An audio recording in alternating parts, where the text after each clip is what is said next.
This Shabbos we begin reading the Torah anew, the portion of Bereishit. Bereishit begins telling us how God created the world. Why not start the Torah with the mitzvot and instructions?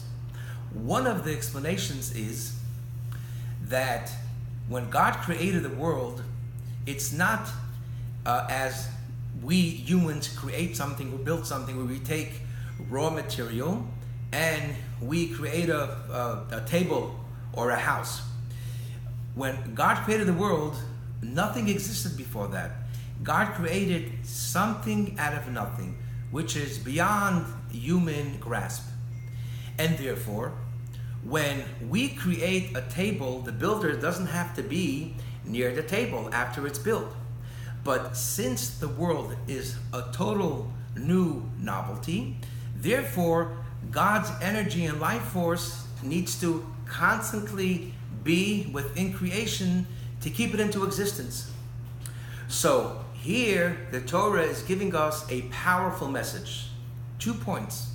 Point number 1, when a Jew goes out into the world, begins the year, and wants to do God's mitzvot and live Jewishly, sometimes we think that the world is opposing us and that the world is not a very Jewish holy environment.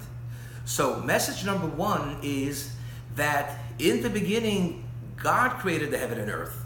Just like God gave us the Torah and the mitzvot, it's God's world, and therefore the world cannot be an obstacle to our service to God. On the contrary, we can transform the world into a holy place since the world is God's world. And point number 2, when, God forbid, we face hardship or a challenge, we have to remember that God is constantly creating the world and creating us. And therefore, God is always with us in all of our challenges and in all of our situations. And therefore, we have to be totally calm.